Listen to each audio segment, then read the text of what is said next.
What's going on, everybody? Welcome back to another episode in the Unleash Potential podcast. I'm your host, Mr. Haji, alongside Mr. Jabbar, Mr. Almi, and Mr. Hassan. What's up, man? How you doing, man? How you always doing? We're good, man. Alhamdulillah, man. Beginning of a new season. For those that don't know, season 2 finished. We took a week break. Needed, man.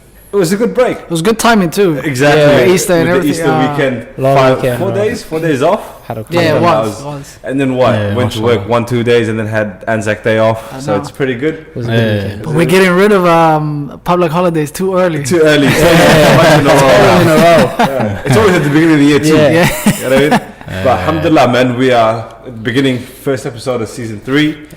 Not only is it a new season, but also another Islamic year is pretty much done. Ramadan is on us. Was Ramadan the beginning? It's No, the beginning. but when I calculate one Ramadan to another Ramadan, it's like pretty much a year. You get it? It's probably the only month most people know of anyway. Exactly. That's the Islamic month that people count year to year. Maybe Sha'ban as well. Yeah, maybe Sha'ban afterwards. But Ramadan, man, it's I don't know. It's always got a happy vibe to it. Yeah, man. Every household looks forward to it. Every child is always trying to, daddy, let me try Ramadan for half a day. But what does Ramadan mean to you guys as individuals? When the word Ramadan, when I say Ramadan is around the corner, what flows through your head? That's excitement, bro. Thoughts?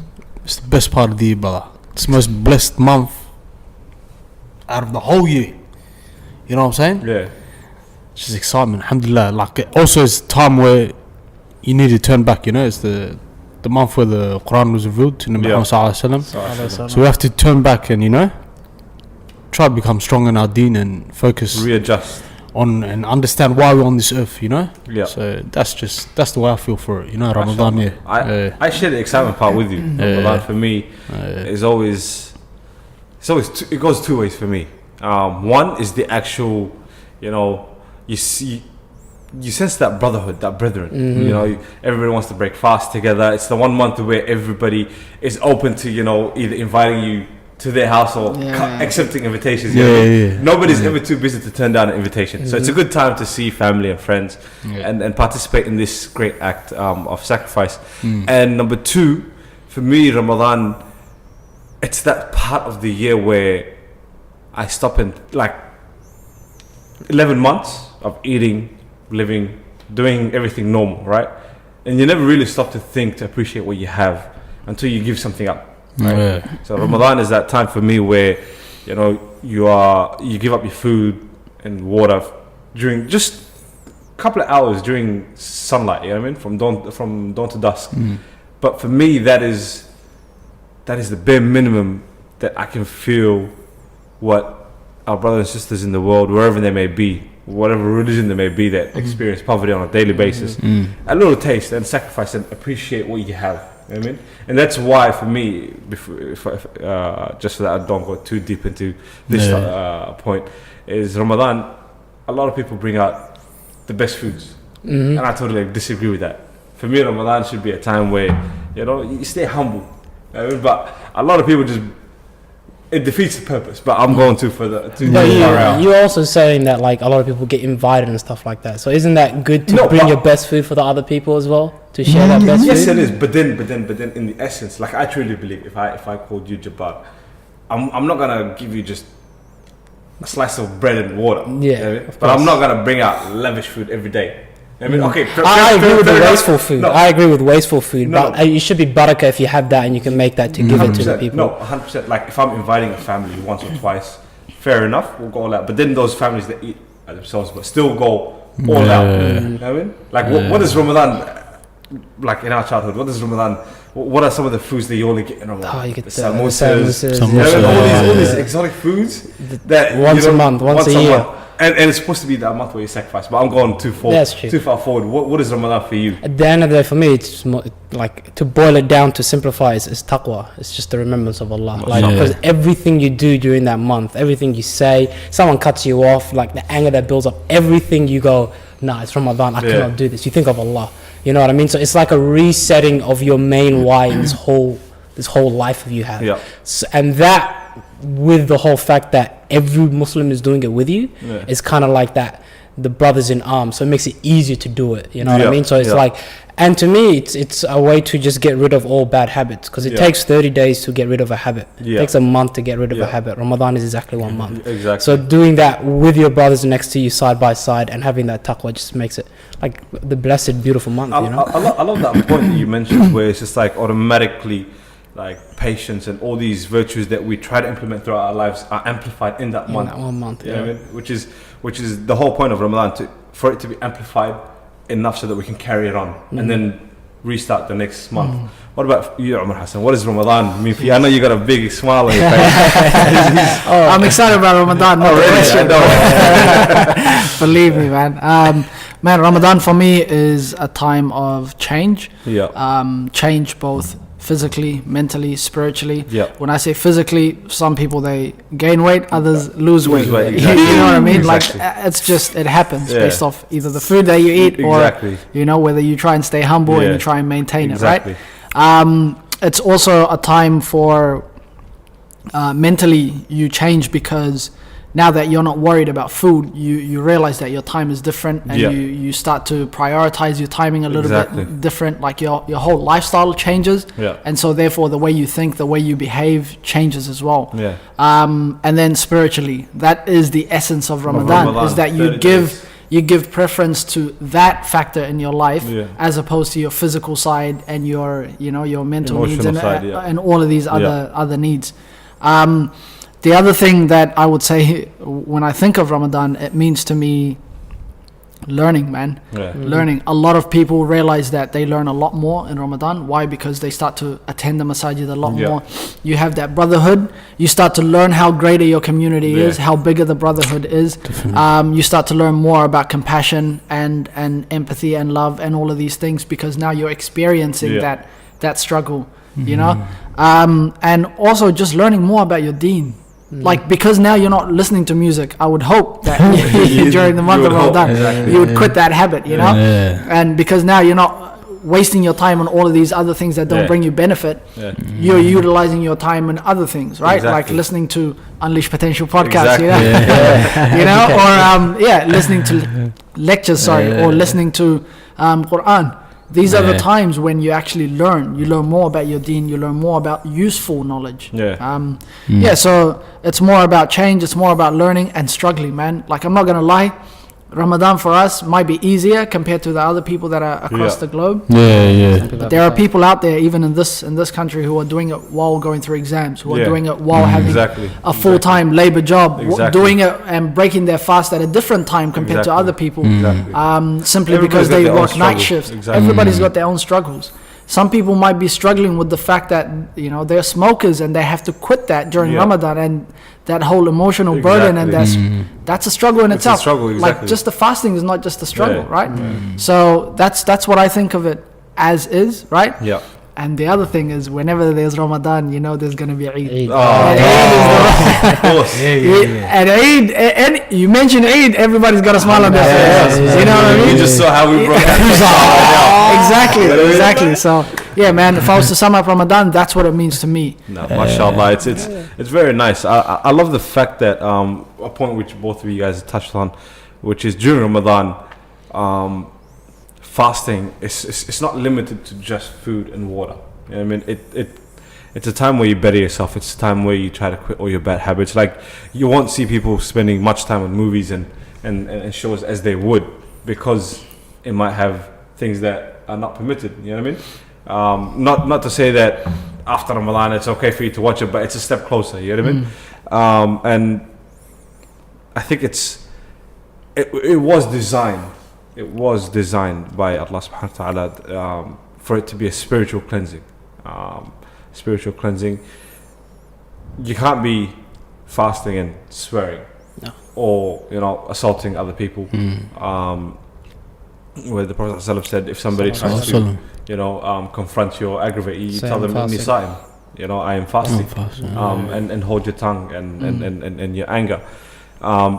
And the cleansing is, like, you're right, the cleansing doesn't happen at the beginning, and it doesn't happen at the end. And it doesn't happen on Eid day. Like you don't automatically fast that whole time, behave the same way you were behaving, and expect when you wake up for Eid, you're just gonna be cleansed. That's not how it happens. It's a process, and it's a 30-day process, and you need to commit to it each and every day, so that you can get cleansed by the time it reaches Eid. Exactly, and not only cleansed, but to be on a path where you can continue it. And if you start to slowly die out, then next year, inshallah, Ramadan is there again to bring you back. You know what I mean? I want to ask you guys a question. Ramadan and fasting. Is it difficult for people that do not fast or that haven't fasted or aren't really in the fasting when you first give up food? I think a lot of people think the difficulty is the not eating and not drinking part. Like that you can, the first week the first few days is generally the toughest with that. But then afterwards, you once you get a good diet, like you know when to eat, what foods to eat, it's not that hard. Some people it might be harder, like we said, they might be fasting like majority of the whole day, you know what I mean, longer days, and then it is kind of tough. Parts of the world, 20 hours but for us, we're generally lucky it's not that long. But it's all the small things, like you said, you can't be swearing at people and doing all these bad habits, because that will break your fast as well. Those are things that are a lot harder to me when I'm fasting than it is rather than the food and the drink. Which is why the Prophet ﷺ said there will be people that fast during Ramadan, but they benefit nothing of it except hunger. You know what I mean? Like just because you give up your food and water, but you're slandering, backbiting, abusing, stealing, all these things that can break a fast and will break a fast. And at the end of the day, your fast isn't accepted. You know what I mean? But I want to put in, like I said, it's all the Muslims do it. Exactly. And if you have that community around you, you go to the masajid, it becomes a lot easier. And it's a good stepping stone for the kids to see that. You know what I mean? I want to ask you guys. We've got Ramadan coming up in a week and a half, 2 weeks upon us, inshallah. 6 days. 6 days? Yeah, a week. 6 days, a week. Pretty much a week. If we can sight the moon correct. Inshallah, You're starting Ramadan, the moon sighting is never an issue. It's usually the end of it. Exactly. Starting Ramadan, everybody's like, okay, you know what? But because they're keen to just get it, Exactly. But then towards the end, it's like, okay, Eid is... when is Eid? Exactly. And just to go on that, the dilemma that every Muslim faces when they ask a time for off work. I need either Tuesday or Wednesday. And it's something all the Muslims or whatever. It's gotten better for us now. There's more Muslims in the community. Back before, you were the only Muslim at your work, and then it's kind of like you like trying to explain it. It's like there's more Muslims at work now. But the important question is, Ramadan is in 6-7 days, give or take, around the corner anyway, inshallah. What are some steps that you guys take in order to prepare for Ramadan? I think, how do you prepare? One thing you can do is step into the end of Ramadan and picture where you want yourself to be. Like at the end of 30 days, how do you want to feel? Do you want to feel like you have utilized the whole of Ramadan? Do you want to feel like you have changed in some way? Do you want to see yourself physically changed, mentally changed, spiritually changed? Like, and not just that, even like just picture yourself on Eid day. Are you going to be happy celebrating Eid because you've struggled that whole Ramadan, or because you've wasted it? And are you just going with the flow of the fact that it's Eid day, and you know what I mean? Do you just picture yourself, transport yourself to the end of Ramadan, see where it is that you want to be, and then bring yourself back to the present and plan it, because it's now 7 days left. 7 days is... So for some people that's not enough time. For most people that's enough time to try and formulate a plan and get to going. And start before Ramadan starts. You start before Ramadan starts because that's what the Prophet ﷺ did. And he's the best of examples, right? So he used to start fasting during the month of Sha'ban. The companions, they used to read Quran so much in Sha'ban that they thought it was Ramadan. That's how much that they used to read. And so you implement these changes beforehand. You start looking at how can I structure my day so that I know exactly what I want to achieve on a day-to-day basis over the course of the 30 days, so that by the time I reach Eid, this is how I'm going to feel like. This is what I'm going to be. That's nice. Ramadan is a test, bro. It's like the exact example that you said. I was going to say the exact same thing. Ramadan's a test, bro. You're not going to go into a test the night before. Let me try to study and cram everything. It's not like it's preparation, bro. Yeah. You know, me honestly, like I'll be honest with you guys, man. I'm not really prepared, man. You know, and may Allah make it easy for me. But yeah, man, it's all about. The thing is, Ramadan, the shaitan is locked up for 30 days, yeah? You realize who the real shaitan is, bro. You know what I mean? You know what I mean? So you'd be like, nah, it was me the whole time, wasn't the shaitan, yeah? Exactly. That's true.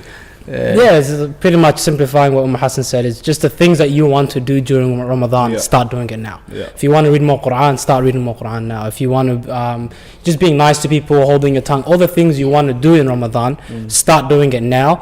And also, like you said, make a planner, because then you can actually tick it off. And also it makes you, when you go the first 10 days, the first 15 days, if you look back at that planner, it's already ticked off. You go, I'm not going to waste the next 15 days. Look at all the good I've done. I know I can do it. So having that proof there, rather than just going through the days. And you know, some people are like, oh, it's the last 10 days already. Have you heard that before? Like, it's already the last 10 days. It's like, because you didn't know. You didn't know. So it's kind of like, so that means you didn't plan it. You weren't optimizing it. You know what I mean? So just. I agree with especially for like people who have certain addictions like coffee. I know I like coffee, right? But I'm definitely going to be stopping it in the next couple of days before Ramadan hits. Why? Because I can take Panadol, I can drink water, you know, hydrate myself, get the rhythm going. But on Ramadan day, if I decide to quit and my body is used to drinking coffee every morning, forget it, man. Like it's gonna be like, why are you making it tough on yourself? See, I agree with you guys, but I look at it. I look at Ramadan from a different perspective. Every year we have Boxing Day sale, right? Now Boxing Day sale, everything's half price or more, right? To get the best benefit out of that, you need to have saved a little bit of money. You need to know what you want to buy. You need to have a car big enough to bring in. How much? What are you buying? You gotta have a car big enough to take all the stuff you want to get, right? Yeah, all right. So Ramadan is pretty much our Boxing Day sale. You know, the rewards you get are amplified. You have Laylatul Qadr, which is equivalent to 1,000 months, roughly 83 years worth of ibadah, worship, right? Now, if you don't prepare in advance, you're gonna come to sale day, which is Ramadan. You don't know what you want to get. You don't know if you can get it. You don't know if you already have it. You're gonna be looking at, what should I do? But if you prepare in advance, you're like, okay, there's a sale going on. I'm buying this, this, and this, and I'm taking it here, here, and there. You know what I mean? You'll make the most out of the sale. But come on sale day, you don't know what you want. You've got no money. You haven't prepared. You've got no car to take whatever you bought. You're gonna miss out. You know what I mean? So Ramadan is pretty much sale day. All your rewards are amplified. Where the Prophet said, Allah subhanahu wa ta'ala said, every act, the reward has been given. The reward has been given, except for Ramadan. That's for me. That is for me. You know what I mean? Where Allah subhanahu wa ta'ala says, it's for me to give the reward for. So you can only imagine the fard, which is, you know, salah, which is every day that you do, your reward has been told. It's been numbered. A number has been put on it. Whereas this is the one act where Allah subhanahu wa ta'ala says, it is for me to reward. You know what I mean? So you can only imagine.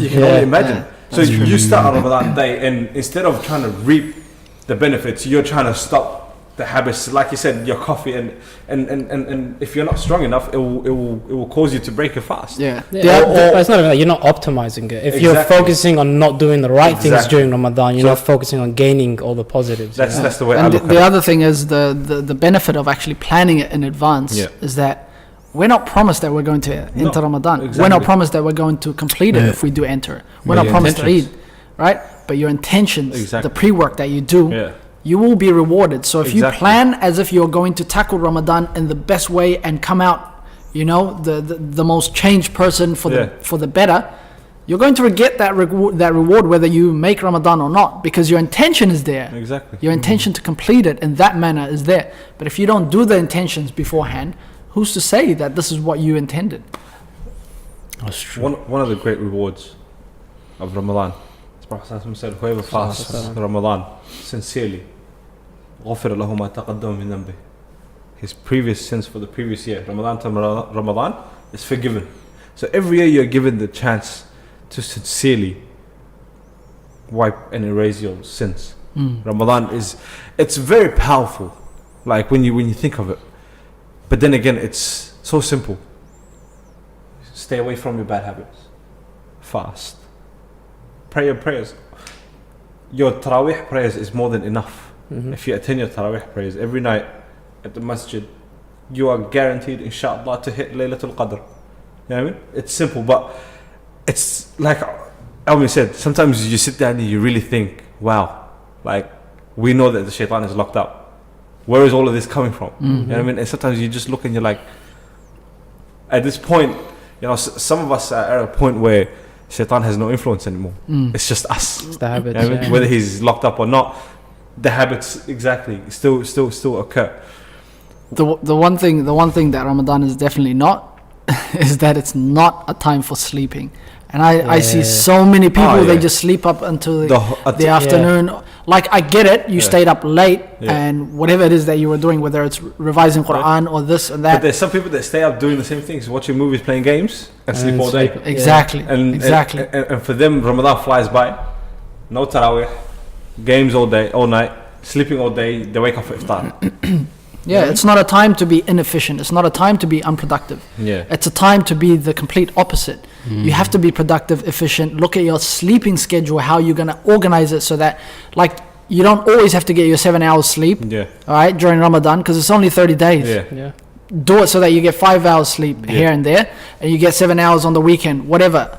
Organize it so that you can have a much more productive week, a much more productive day, and a much more productive Ramadan. If I told you that you're going to get paid like 1,000 times more over this month, you'd be rocking up to work, punching in as much hours as you can. Absolutely. Zero sleep, trying to make all that money, you know, and this is you take power naps at the traffic lights. Oh yeah, you'll be sleeping on your break. Right, even if you don't have a car to drive there, you'll get someone to pick you up, you'll find a way. Come on, let's go. But that's the same excuse we use when we go to Taraweeh, right? Yeah. Like, we don't have a car to get there. Oh, I don't have a ride. I don't have. But this. if work tells you you Uber it, you will taxi You'll it. find a way. I remember there was one time where I had no car and I taxied it to work where you work from Kennington, back and forth for 7 days until I got my car fixed. You know what I mean? Where there's a will, there's a way. I want to ask you guys, for our listeners and viewers out there that may not know or that may do know and need reminding. Obviously, we have all our fard actions, which, you know, reap us good rewards during Ramadan. But what are some key points or some, how shall I say, 2-for-1 deals where you can reap more rewards? That's the sort of the hidden gems in Ramadan, the bonus points. One is pay your zakat during Ramadan. You got to pay your zakat annually. Yep. So if you're gonna pay annually, why not do it in Ramadan when you get the added bonus? The added bonus, you know what I mean? I think it's like 2.5% of your savings, approximately, give or take. Zakatul mal, do that one's annually. Do that now, you know, because you can get and boosted rewards. On that one there, gotta send out the message as well. Don't forget your Zakatul Fitr.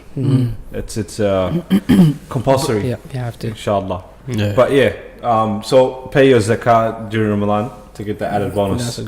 So for those who don't know how to, actually for those who read Quran, read it in the best manner possible and read as much of it as possible. And even some ulama say, don't worry about the meaning and everything, just focus on the recitation as much as you can to get that extra reward, because the Prophet ﷺ said you get ajr for every letter, alif, lam, mim, right? And that's 30 ajr. And the people that struggle get a lot more, exactly, over and over again. So the ones who read it precisely, smoothly and beautifully, Aisha radiallahu anha said that the Prophet ﷺ said the ones who recite it like that are amongst the angels who are noble and considered to be those who are the carriers of the Quran.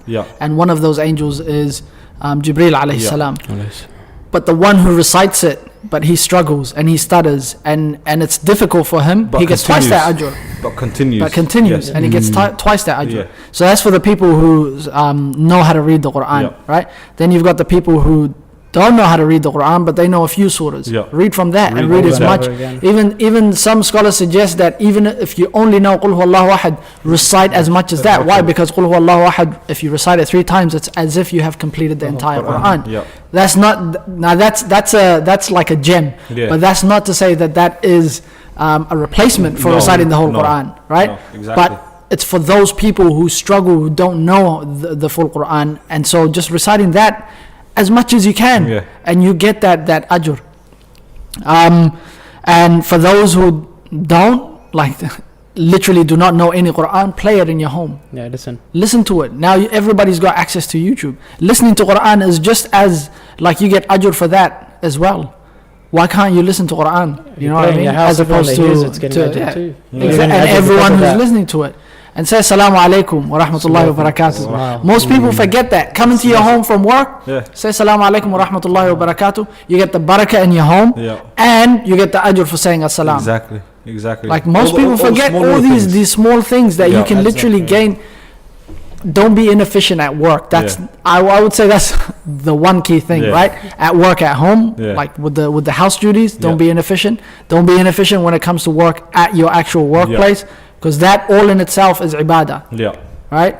And what your intention is, the other thing I would say, the other gem is purify your intention. So when you go to sleep, make your intention so that you are only going to sleep, not to sleep, but to recover so that you can wake up and pray tahajjud. With that intention, every hour you are sleeping is part of ajr. You're getting ajr just for sleeping. From a simple intention. Exactly. What's another one? Another gem I would say would probably be, after you finish a salah, read Ayatul Kursi. If you don't know it, make the effort and the intention to actually memorize it and learn it, because after every salah, if you recite Ayatul Kursi, the Prophet ﷺ said, the only thing that's separating the person who recites Ayatul Kursi after every fard salah is the only thing that's separating him from Jannah is death. Exactly. That's it. Like if you pray your fard salah and you read Ayatul Kursi, every single fard salah, you're guaranteed Jannah. That's a dead shortcut giveaway. There's so many in there that I just like to throw on top of that. You know, the good you do to others, the compassion you have for others, it doesn't just go to the Muslim brothers. Make sure you have compassion and love to everyone, to the animals, to everybody. If someone's annoying you, if it's a non-Muslim, relax, take it easy, you know, because I see some people, they take pride in that they're Muslims on Ramadan and they're fasting and they think they're better than the non-Muslims when they walk around. You see someone that's not fasting, you don't even know, you're not even fasting, who are you to tell me what to do, you know, but then the Muslim brother comes and they're smiling and they're hugging and stuff like that. Like, you gotta show mercy. You know, I think it's in the Quran that it says, for the people that don't show mercy, how you won't receive mercy. And the only way to enter Jannah is not through the good deeds, it's through the mercy upon Allah. Exactly. So if you're not showing mercy to Allah, to all the people, because we're on this earth with non-Muslims as well. This life is a test with the non-Muslims as well. So the test is how we treat them as well as the animals, as well as our parents, as well as everybody. So make sure that compassion and that mercy is for all, because of the sake of Allah. That's the most important thing. Like, your characteristics and your behavior doesn't necessarily just end with Muslims. I mean, it's free for all. It should be all encompassing. Encompassing, exactly. The other, I think, gem that we should mention is also, and you touched on it earlier, was Qiyamul Layl, not Laylatul Qadr, sorry, Qiyamul Layl, right? Exactly. A lot of people when they go to Taraweeh, because Taraweeh is Qiyamul Layl, right? A lot of people when they go to Taraweeh, they pray whatever the Imam prays. And they just get up and get out. They don't pray Salatul Witr with the Imam, or they don't complete the full with the Imam. And I think if you want to maximize your ajr, it's not to say that's incorrect. You have every right to, you know, as long as you pray Witr at home, or you have intention to pray Tahajjud or do more extra ibadah, that's up to you. But the Prophet ﷺ said, the one who comes to Salat, right, and he completes all his Salat with the Imam, up to the point where the Imam finishes, he gets the ajr as if he prayed the whole night. So why not? Even just going to Salatul Isha at the masjid, you get the ajr as if you have prayed half the night. And then you pray Fajr at the masjid, you get the ajr as if you prayed the other half of the night. Exactly. So just by praying Salatul Fajr and Isha, if you're not able to do Tahajjud, and you still benefit. You still benefit as if you have prayed the whole night.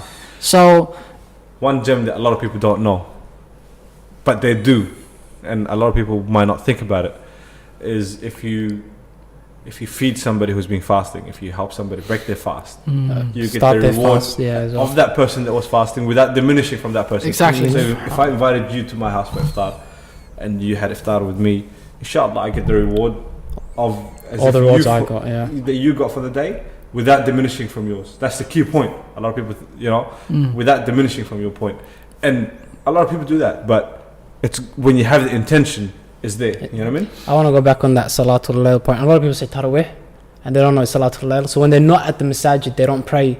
Yeah. The night prayers. At going to the masajid is the bonus and the extra. Just because you can't make it to the masajid for whatever reason doesn't mean don't pray your Salatul Layl. Go be at home, pray with the family, pray with anyone that you can grab. Yeah. Pray in Jama'ah, because Jama'ah is 17 times more. Yeah.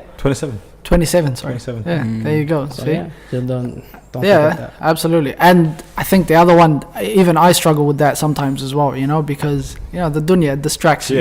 When you're fasting the whole day, just before you break your fast, like you see the food in front of you, and you've either got your child that's screaming at you, or you've got your wife that's calling you, or somebody's asking you to carry this, take this, you know what I mean? Or you're running late and you're just trying to make it in time for iftar. Man, just take 2 minutes and just make dua, because that dua at the time when the believer breaks his fast is accepted. It's accepted. Just make dua, whatever it is. And that's why I say to you, when you plan in advance, right? Plan as if you have looked at all these bonuses and all these things, and what is it what kind of dua do you want to make? Right? Is it to find a wife? Is it to have a child? Is it to find a new job? You've got 30 maximize it. Spread it out. Exactly. If you've got $100 that you only can afford and try and give during Ramadan, okay, spread it out so that it's over the 30 days. You're giving a small amount, and maybe you will benefit from it. And in terms of that charity, the Prophet ﷺ said the most, how should I say, beneficial to yourself charity given is charity given when in fear of poverty. So when you feel like this is my last $20, but you see somebody that needs that $20 more than you, and you don't know where you're going to get another $20. Not to say give carelessly, but don't fear out of poverty when it comes to giving to charity, because that is when it comes back to you the most. And that's when it's more beloved to the person. And give with your right hand so your left hand doesn't see. Because you see a lot of people bragging about the amount of charity they give. That's not the reason for charity. Keep it quiet, give what you can, don't boast about it. It's just the simple acts that really count. You know what I mean? And I love the fact that Ramadan, like even people that, subhanAllah, don't really go to the mosque or don't really act religious or whatnot, like they become the Muslim they should be. Exactly. But then the point that I want to make is a lot of people, I don't know if you guys heard the term Ramadan Muslims. You know what I mean? This person's Ramadan Muslim. A sister might not wear hijab, and Ramadan she decides to put a hijab. Like, do not push these people away. No. Do not even label him Ramadan Muslim.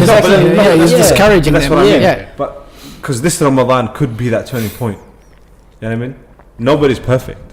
We are all in this struggle to better ourselves.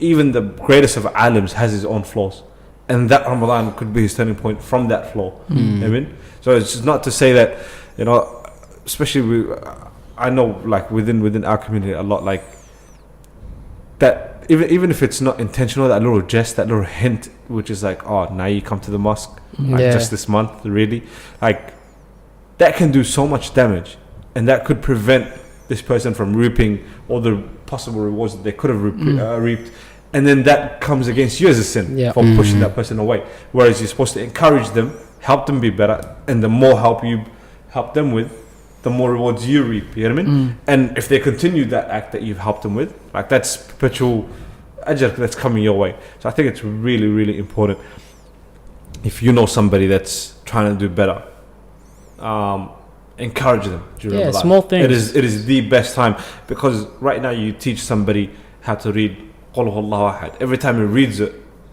you get the reward. You teach him that in Ramadan, that's extra reward. You get what I mean?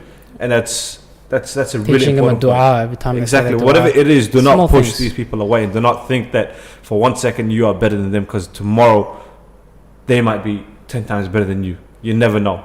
Yeah, I think the way I like to put it is, if you're on this earth, then you have sin. Yeah. Like if you're perfect, then you wouldn't be here. Because Yep. this life is a test, and if you're perfect, why are you living? Exactly. So everyone that's living is being tested, and if they're being tested, then they have flaws. Yeah. So don't ever think you're better than it's people. Just that really just It bugs. annoys- It does bug me a bugs lot me too. like there's no tomorrow. It is. You know, like you could be what's standing between this person finding. And a lot of people do without Guidance. not realizing it. It's like they don't realize they say it. But that's why I said like it comes in a matter of a jest or a hint. And it's the reason or why as a joke. You know I what I mean? started this with taqwa, like the remembrance of Allah. And Umar Hassan said as well that your intentions, everything you do especially when you're starving, everything you do, you think about it. And when you think about it, you know why you're doing it. Yeah. Firstly, you stop all the negative things you do because you're thinking about it before you do it, and all the positives you're doing is you got that intention. Even if you don't do it, you'll get that reward. So the biggest thing is just have that taqwa. Just every time you're about to do something, just go, why am I doing this, and what's the benefit? Is it for Allah? You know, you just think about that. And the second you take that little pause before you do it, you maximize it. You know, and then start it now. If you've planned your Ramadan so much and jam-packed it to the point where you know exactly what you want to achieve out of it, chances are your actions, your behavior is going to fall in line with that, right? If you're consistent with it and you actually implement the plan that you've set out. And anything outside of that, you're not going to be bothered about. Whether someone reverts to Islam or not, it's not gonna phase you. It's not gonna concern you. The only time it should concern you is if you're in a position to help this person. That's it. Like if you're in a position, if you put yourself in a position to discourage someone else, you've gone away from your plan, because your plan should never be to hurt someone else or to take someone off the fold of Islam. Exactly. Your plan should be focused on Ramadan, the 30 days that are gonna be up real quick. I mean, mate, we're already 5 months. 5 months into the year, that's it. Or you think 30 days not going to go so quick? It's going to go like this. It's going to fly past. We're going to be sitting here talking about Eid soon. Real soon, man. Exactly. Inshallah. So just focus on Ramadan and focus on your own self rather than other people. That is an episode I look forward to, though. Speaking about Eid. Definitely, man. Yeah, I got a lot to talk about on that episode. What are some things that you reckon can be stopped and replaced with something else? So I'll give you 2 examples, right? Music and Quran. So you can try and minimize or stop music and listen to more Quran. Netflix and lectures and lectures. Or you can just switch it off. Switching it off is probably a lot better, right? And if you got kids and they need to watch, Baby Shark and Daddy Finger or whatever, then try and replace it with some Islamic ones, like Alif Bata and stuff. Exactly. Yeah, I've already started to implement that. Trust me. So what are some things that you reckon? Yeah, that's a tough one, man. That's a tough one, yeah. That's a tough one, eh? Now I'm trying to figure out. Toothbrush and maybe your miswak. Try use that a lot more often. I think your clothing as well. You can change up your clothing and be a little bit more. Don't wear super short shorts and like have your belly showing and all that sort of stuff. Just dress modestly. Yeah, absolutely. Switch your clothing up. Of course. Instead of you going to the masjid by yourself, switch it up and take someone with you. Or go to a message a little further away. Get exactly. that on the way. It's all about improvising this whole month of Ramadan. All the things you've been doing, how can you structure it so that you can gain more ajr out of it? Take the time that you would have gone out to go visit family. Because a lot of the time, absolutely, when you have nothing to do, Salat al-Rahim is a very, very, very important part. Looking after your family and that connection with your family is the Prophet ﷺ stressed upon it very much. And a lot of us, especially when you're in that 18, 19, 17 age, your friends are more important than your family. And then you start to hit an age where family takes its rightful place. You know what I mean? So take that time out that you would have either gone out to the movies or whatever it is to go and have iftar with your family. Go check up. On that one as well, like if you're having that lavish feast at home, is your neighbors eating? Are they starving? Have you ever checked up on your neighbors? Or the only time you check up on them is when they're partying and you want to turn the music down. What's going on? You know what I mean? Like, because your neighbors are your responsibility as well. That could be a form of da'wah. Like even if your neighbors are non-Muslim and you've made some nice food, and make a little plate, give a little bit more. In Ramadan we always have variety of different foods. Piece up a little plate together and just be like, hey, in the spirit of Ramadan, sharing is caring. Here you are. You know what I mean? Yeah. That action can intrigue them into what is going on, what is happening, you know? And then from there, the da'wah starts, and inshallah.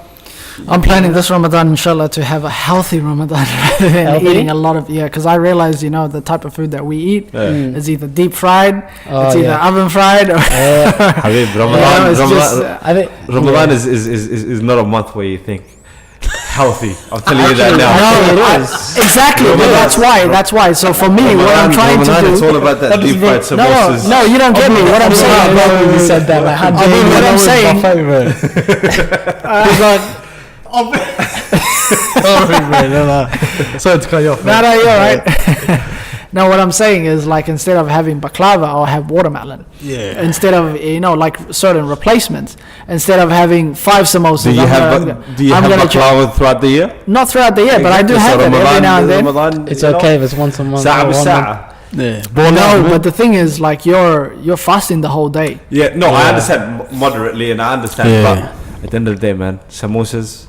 But see, with that mentality, that's how people gain weight during Ramadan, more than they would naturally during any other time. And your body is your responsibility as well. 100%, you know, 100%. But I mean, that's your intention. Yeah, I know you're gonna go all out as soon as the food is laid down. That's it. Nah, see, the thing is, look, like when you're fasting all day, you can't eat a lot anyway. You know what I mean? Yeah. But then that little bit that you're gonna eat, like if it's there, like look, I'm not a big fan about like wasting food, right?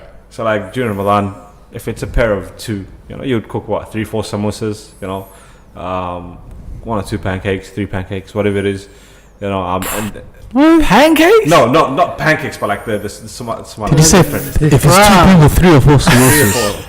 3 or 4 samosas, yeah. No, we know 3 or 4 is the starting. But the thing is, I really have Ramadan alone anyway. I'm always with a big crowd anyway. But regardless, Ramadan, it's. Wallah, me, I just look forward to, eating. Not really. It's just, Ramadan's got a different vibe to it.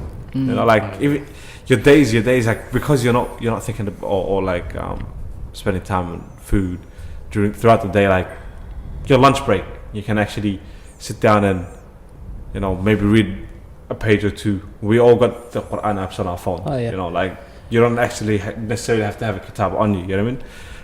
And the other thing that I would suggest for everybody is help out in the kitchen. Yeah. Like it's that in itself can be ajr for you. You know what I mean? Like whoever is there cooking has been fasting too. You know what I mean? And standing in the kitchen, smelling all that food. Like 9 out of 10 times you'll see our mothers, Allah yarhamhum. It's like they will cook, but then they'll take 1 or 2 bites of dates and a glass of water, and they'll be like, I want to sit. The stench of the food has been hitting them all day. They can't really eat. Yeah. And that is a struggle in itself to be able to cook that food without eating it. Have you ever cooked during Ramadan? You know how hard it is not to lick your fingers or to taste the food. Like I've always made it a point to leave the house an hour early before iftar and come back. But inshallah, I'm trying to do better. That's something that I will inshallah try and. But here's the thing: your food, you love the food during Ramadan, right? Oh yeah. Like that's being made without being tasted while they've been cooking. And that's the best food too. I know, but they can taste it. No, they can. They can. They're allowed to taste it, but just not swallow. It's just a taste for salt and stuff. But I get what you mean. Yeah, a lot of them don't. A lot of them because it's too tempting and too tempting, and so they're automatic with it. They've been doing it for so long. Become automatic. So help out with the kitchen. Help out wherever you can. Small things. Ramadan is all about just amplifying your best self. People talk about living your best life. Like that is not your best life. Your best life is amplifying your character, your true character, who you really are. Exemplifying all the virtues and morals that you believe in, looking after one another, and just inshallah that carries on for all of us. The other thing is, I think you mentioned it, is the Quran app. So a lot of people have social media, and sometimes social media can be helpful or detrimental. So if you're that person who always enters that little, we call it the void, because you click on one page, takes you to another page, and it takes about like 20 clicks before you can get back to the original page. And so sometimes it even happens with lectures on YouTube. You're watching a lecture, and then out of nowhere, a theory episode. That's what always catches me. A theory episode of your favorite TV show. It's always the thumbnails and the title. And then by the time you realize it's been 45 minutes. Exactly. Whereas you could have had a full lecture. Yeah. You know what I mean? But so it's the one thing I want to touch on is on that whole planning thing is know yourself. Because some people that do plan over plan. I'm gonna read the whole Quran every day. I'm gonna read 4 chapters, and then they fail, and that becomes discouraging to them. Some people go, you know what, I'm gonna use social media for good, but they know that they can't use social media for good. Just deactivate it if you can't. Get the Quran app. Be real when you plan it. Be as real as you can with yourself when you start planning. And actually, for the viewers that are out there, we've actually implemented a planner. It's just a one-page planner that can help you sort of ask yourself certain questions and see how you can structure your day. The way we've done it is we've separated it into 3 parts, just smaller chunks. Because for some people, 30 days is a long time, But if you separate it to like 10 days, and you're just focusing on those 10 days, and then try and separate those 10 days into like daily activities between your different salah. And just focus on one thing. You don't necessarily have to write 10 different things that you want to do after Fajr. You can, you do dhikr in the morning after Fajr, read Quran 4 pages after Dhuhr. You know what I mean? Like just certain things, and just structure it. Whether it's even after Asr, go to your family and just say Assalamu alaikum and help out in the kitchen. These are all forms of ibadah and be true to yourself and actually try to write things that you can do on a normal day, and maybe just challenge it a little bit. Don't do something that's completely out of your norm, like Jabbar said. And absolutely. And if you can read 5 pages, don't just read 1. Challenge don't limit yourself, but at the same time, don't over exaggerate your ability. You can read, then maybe make it 6, 7. You know what I mean? Don't make it 20. But don't make it 1. Make it reasonable and challenging enough for yourself. But if anybody wants that planner, definitely send us a DM and we'll send you a copy of it. Or you can email us. If you don't know our email, then get us on Instagram and DM us, and we'll send you the email, and we'll send you the PDF document. If you want, you can anonymously send it back so we can see the different planners, and maybe we'll put up ours as well. If they have that's a really good. If they have their own planner as well. If you have your own planner, or if you only use ours, then inshallah we'll do ours and leave anonymous as well. And we'll put it up there. Inshallah. May we all benefit from this together. Inshallah, man. On that note, man, I think we'll wrap it up for the day. It's been a great talk, wallah. I benefited a lot from you guys, mashallah. I've been benefiting a lot, man. Hopefully we can do this while fasting. Inshallah. And you get the same kind of energy, the same vibe as well. And then we can talk about how our first week of Ramadan has been, inshallah. Absolutely, and inshallah. Keep you guys on a weekly update on our Ramadan, and hopefully we hear some feedback on how your Ramadan is going, inshallah. And inshallah we will grow together. Yeah. On that note, Assalamu alaikum. Peace. Peace.